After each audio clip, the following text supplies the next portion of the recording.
Hey guys, welcome back. My name is Danielle, and today we are going to talk about everything about the ketogenic diet, losing weight on keto, fat loss on keto, how I am really seeing a lot faster, efficient results while doing keto and intermittent fasting, and what I think you guys should know about it to help you on your own journey. So if you're here for it, please stay tuned. Hey friends, welcome back. Happy Sunday. I want to take this time really quickly to wish all the mothers a happy Mother's Day. Grandmothers, aunts, foster mothers, dads who are playing the role, whoever it is that has that role as a mom in your life or you are in somebody's life, I want to wish you all a very happy Mother's Day. You guys are wonderful. Y'all some badasses. And I hope you guys are having a great day and you enjoy it thoroughly. And I know that this year is going to be unlike any of the other years we've ever had, but I just want you guys to know that we're going to get through this, and I hope you guys enjoy the day. So, all right, with that said, let's go. All right, so let's talk everything about my results, my thoughts on intermittent fasting while on the ketogenic diet. So these are some of the things that I've done differently than a previous attempt, and some research I've been doing. I've been like, I told you guys, I'm having issues sleeping, and I'm up very, very early, and I just read on the internet. And I don't want to watch the news because, obviously, so I do a lot of research. So initially when I first started the intermittent fasting type thing, I kind of was doing it my way. And I was like, all right, I know that this is how people are saying to do it, but this is how I'm going to do it because, I know my body and I know what's right and this and that. So I was doing it, and I mean, I wasn't per se gaining weight, but I wasn't losing anything. I didn't see results like I am seeing now. So if you are new, intermittent fasting is where you fast for a period of hours. I choose to fast for 16 hours a day and have an 8-hour window of eating. Usually my hours vary, but I like to stop eating somewhere between 4 and 5 p.m. That's my thing, because I wake up very early, so I like to be able to eat or have my coffee at a reasonable time, like early-ish in the morning, okay? So I know there's like this like clause that they say you won't break your fast if you stay below 50 calories. I don't think that you are going to see the results that you truly want to see if you're having coffee with creamer in it and you're weighing it. Because I did it. I was like, all right, I'm going to weigh it out, and this is 40 calories and I could do 50. I just don't think it's going to work. I've done it. I didn't see the results, and I really think that if you are dead set on seeing these results, to have the truly beneficial therapeutic benefits of intermittent fasting, that doing that is just, it's not worth it. You're not gonna get there. I understand that some people are like, look, I'm up early, I have to go to work, I need my coffee. I hear you, I appreciate that. But either you're going to have to learn how to drink your coffee black. I don't recommend, I find it disgusting. I do, if I'm like, if I find myself hungry, like, because I get up, like I said, between like 4 and 4:30 in the morning, and I find that like by 7 sometimes I'm like, man, or even like 6, I'm like, Jesus, my stomach, and I'm hungry, and I want coffee and this and that. So what I've been doing is at that time, I implement using the Perfect Keto base. Perfect Keto is having a phenomenal sale. They're really trying to clear out their original recipe, I guess, blend, and they're coming out with a new mix. But the ones that they have on stock, they're really trying to get rid of. So they're like having a crazy sale. I have a link for them down below if you want to try them. I was using just the vanilla. I went ahead and made an order with them because I was kind of old, and I finished it. So I will add that to just a black tea, and I'll like froth it up and I'll have that, and it helps. There's some kind of scientific research with that base that it does not break your fast, okay? So I recommend you trying that. I mean, do I think the base tastes the best? No. I mean, no really keto base or anything like that really has, it's not like an outstanding taste. It's kind of bitter, but it is what it is. You know what I mean? I mean, it's not going to make you want to hurl or anything. It's not like disgusting, but I mean, it gets you through it. You add it with your, like I add the vanilla with the tea, and I've been adding allspice and a little bit of cinnamon to it and mixing it up, and it's really, really good. Someone had recommended that because I had said I would really had like to try it with like a chai tea, and I did that, and it's really, really good. So if you guys have plain tea bags or whatever, just add a little bit of allspice and a little bit, you can even add nutmeg if you had it, and some cinnamon, and then I throw in the vanilla and I just froth it with my frother, and it's really good, and it helps keep me until I need to go. Okay, I just don't think, and I'm not, I mean, I'm not a doctor, obviously. I'm not gonna, you know, I don't know the key to everybody. The thing is about keto with a lot of people is one size doesn't fit all. There's different ways to be successful on the ketogenic diet, and you just have to figure out what works for you. I've gotten into debates in public. I mean, not in like a all-out spewing fight, but we've been at parties and stuff, and people were like, I was on keto and I didn't do any of that stuff. I just made sure I stayed low carb. I stayed below 50 carbs and I was fine. Okay. I could tell you right now, if I have 50 carbs, it's going to kick me purely out of ketosis. I did take my number today. I got my screen to work, and I was at a 0.5, which I'm happy about. A lot of people get discouraged if their numbers aren't like 1s and 3s and stuff like that. You don't really need it to be that high, guys. You just want it a 0.5 or higher. You're in weight loss ketosis. Unless you are a cancer patient or something like that, though, that's where you need your numbers to be that high for treatment, or if you're a neuro patient or something like that. So don't beat yourself up. I'm so sorry, guys. My allergies are really acting up, and I took my allergy pill already this morning and it's not working. So yeah, don't beat yourself up. And if you start out at like a 1 and you start out over time, you start noticing your number is getting lower, you're becoming fat adapted. Your number isn't always going to be high. Your body's now turning all that fat into energy, and it's just the way your body's moving now. Okay, onto it. If you guys want to get a keto like a ketone meter, I use Keto Mojo. I have a link for our discount code for them down below. Or I know my girl Nicole, which one does she use? I don't remember. It's another one. I can't think of the name of it right now, but she uses one as well. It's whatever. I do know that Keto Mojo does work with your insurance, so if you wanted to go ahead and use that and figure that out, you could do that. But nonetheless, carrying on. Yeah, so I definitely think that if you are really looking for the benefits of it, I really suggest you not doing the coffee, or you know, whatever it is. Only supplements I take while fasting is my perfect keto electrolytes. That's it. I don't take any of my vitamins or none of that stuff. I don't take a pre-workout. That's why I don't work out while I'm fasting, because I like to take my pre-workout, obviously, prior to working out. I just stick to like water. I do have lemon water. Lemons are okay, or the keto base, but basically I stick to water or tea. That's it.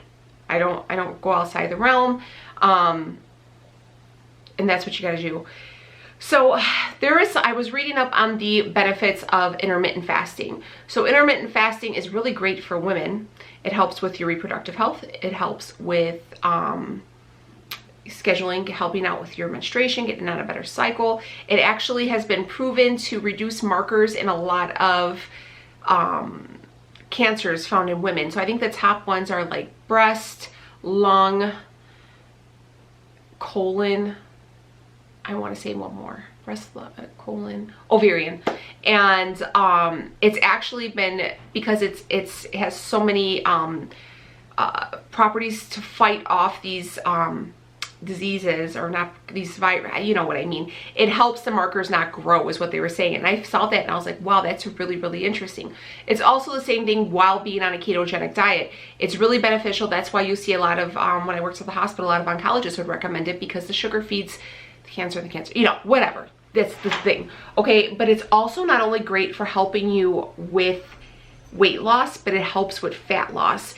And I feel like this week I only lost a 0.2. This is mid-cycle for me.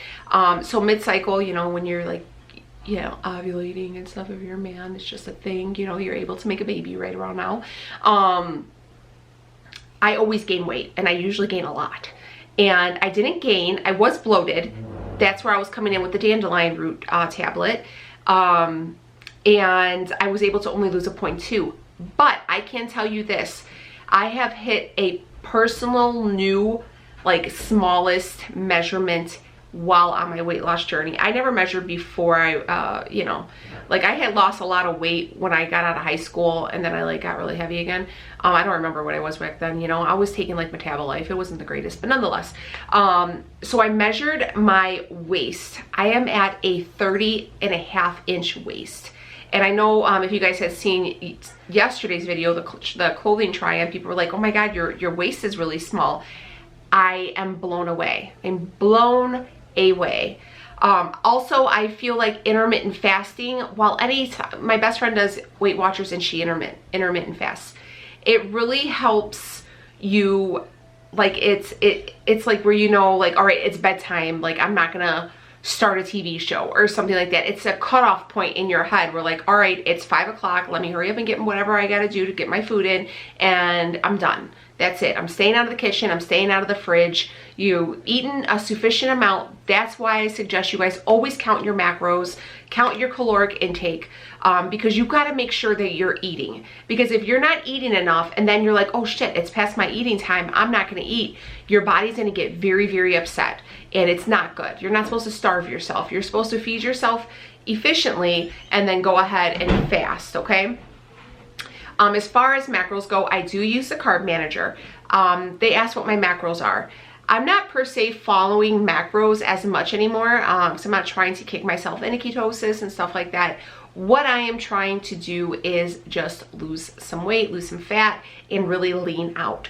So I am making sure I am in a caloric deficit. So I am trying to, my goal weight is between like 155 and 165 pounds. There's a little wiggle room if I, you know, go off the edge a little bit, at least I know, you know what I mean? That's just ideally where I would like to be. Currently I'm about 170 point something, okay? So I'm close, I'm very close, closest I've been in a long time.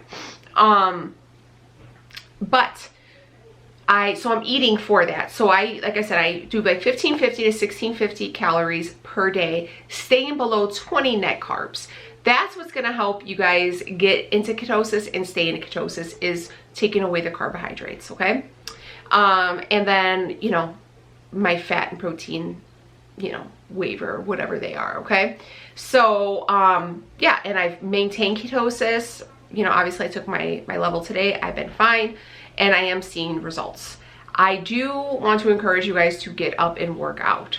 That is the best defense with everything that is going on in this world. I cannot stress it to you enough. The number one people that are for underlying diseases, it's not, people are like, oh, it's the people with cancer and stuff like that. They're showing that people with cancer are beating this virus. It's the people who are morbidly obese with hypertension and diabetes. That's like 3 strikes. That's bad. Okay, because you're not up, you're not moving, your heart's already overworked from all the weight it's put on it, and now your kidneys are screwed up because your heart's working so hard, it's pumping back into your kidneys. Everything in your body is a fine oiled machine. So it's like when your heart starts to overwork, your lungs are going to compensate for your heart, and then your kidneys are going to compensate for your lungs. And that's just kind of how it goes. So if it backs up, it's going to push, you know, it's going to start, everything's going to stop right at the heart, and it's going to have a severe backup into your lungs. And then after the lungs start, you know, start backing up and they can't handle the overworking, it's going to put the pressure on the kidneys. And that's where this whole circle, okay? So for it being a respiratory disease, this is just like a synopsis of respiratory 101, okay? So get up and move. I'm not telling you guys you have to work out like I do, but you got to work out somehow. People are messaging me every day like, Danielle, I took my dog for 3 walks today and I usually only did 1. I'm doing, every hour I'm getting up and I'm doing 10 squats. Whatever it is, you don't have to do what I do, but you got to do something. And not only just for your weight loss journey, but for your overall health and for your sanity, okay? So get up, get moving. So we talked about that. We talked about the base. What else did I want to talk about? I did order a couple new things to try out. I did, like I said, I just started doing the apple cider vinegar pills. I've been taking one a day. It's been working really well. I have been including collagen into my coffee in the morning because my knees have been bothering me. And I've heard my girl Jess talks about it. It's really good for skin. So I've been doing that. So far, so good. I haven't had any GI upsets. I was taking like Vital Protein or something like that, or Vital Collagen, and it used to mess up my stomach. This one, it's been okay. But yeah, I think that's all I want to talk about. So I'm losing inches, losing weight, and yeah, definitely. And again, guys, if you're starting out, I would really, really encourage you guys to invest in a kitchen scale. Just getting one. That is going to be your best friend, because either you're overeating or you're undereating. There's somewhere you're missing. Your eyeball isn't that good to where it can precisely measure anything, I promise you. So I really recommend you getting one of those. And just even with even if people say, oh, I use measuring spoons, I don't even feel like those, because if you're like me and I was like 1 cup and that was like a heaping 1 cup, it was a big old cup. It was probably like 2 cups, but I was like, it's fitting in the 1 cup, you know? So, I mean, I was cheating myself, but whatever. So that's why I measure everything, okay? I do track everything. Tracking my macros has held me accountable. It's helping me see it's helping me make better food choices, where I'm like, well, do I want to eat like one of these like keto bars, or do I want to like sit down and take the extra time, I'm home anyways, and make myself a meal maybe for an extra 100 calories and actually be full. So that's another thing too. Like, keto snacks are great if you're on the run. How many of us are truly on the run right now? There's no reason why you need to keep sneaking into the keto pantry and pulling out stuff. Those are for when you're on the run, or if you want to, like, I do the keto chips. I like them, or like keto, like low carb chips. I like them to accompany a meal, but I don't really do the bars or any of that stuff right now. It's just same thing with fat bombs. Make yourself a meal. You don't need to do the fat bombs all the time. You know what I mean? Those things, even though they're a great tool, they shouldn't be used every day. You don't use this, you know, it's like tuning up your car. You got to do it occasionally, but you don't have to do it every day. You know, I mean, I don't know if that's a good analogy, but you get what I'm saying. Yeah, so I think that's what I want to say. If you guys have any questions, you guys want to talk about your week, please leave a comment down below. Thank you guys again for watching yesterday's video, which was the fashion video. I have another one. I'm very proud of myself. I'm very, very proud of myself and the progress I'm making. And I wish I would have done it sooner. So that's why I'm telling you guys, listen, do this. Don't cheat yourself for 50 calories. It's not worth it. And I understand it's your body and all this stuff, and I appreciate that, okay? I once was you as well. But you're not fasting just to say you're fasting. You're doing it for a reason, right? So why not just do it? Just do it that way. Just do it. I promise. It's gonna work, okay? But, all right, I'm gonna wrap this video up. Happy Mother's Day again. We have some really great videos this week. We have a full day of eating, I think every day, Monday, Wednesday, and Friday. So you guys will be seeing my Mother's Day full day of eating. We are doing like a Cajun shrimp broil. I never done it before. By the time you guys see this, we'll probably already have a plan, but I really had a taste for it. And then we're gonna make some desserts. Again, keto desserts are great, but in moderation. So remember, you know, if you check your serving size, you don't want to eat like half of it. Just because it's keto doesn't mean it's limitless, you know? That's a problem my dad has. I bought him a bunch of keto treats, like sugar-free. I bought him like the box of cereal. He ate the whole thing in one day, you know? And I'm like, Dad, like, you're not supposed to eat it all right now. You're supposed to, like, you know, whatever. Can't tell him nothing. He liked it, so that's cool. But yeah, I'm out of here. I'd chalk your ear off forever if I could. But I love you guys. Have a great one. Stay safe. Lots of videos. Make sure you're subscribed. Make sure you got the notification bell on. Got lots of good recipes coming your way this week. And I love you all so much. See you in the next one. Bye, friends. You promised me to tell if there's anything haunting you. You leave without saying where you're going or where to. Should I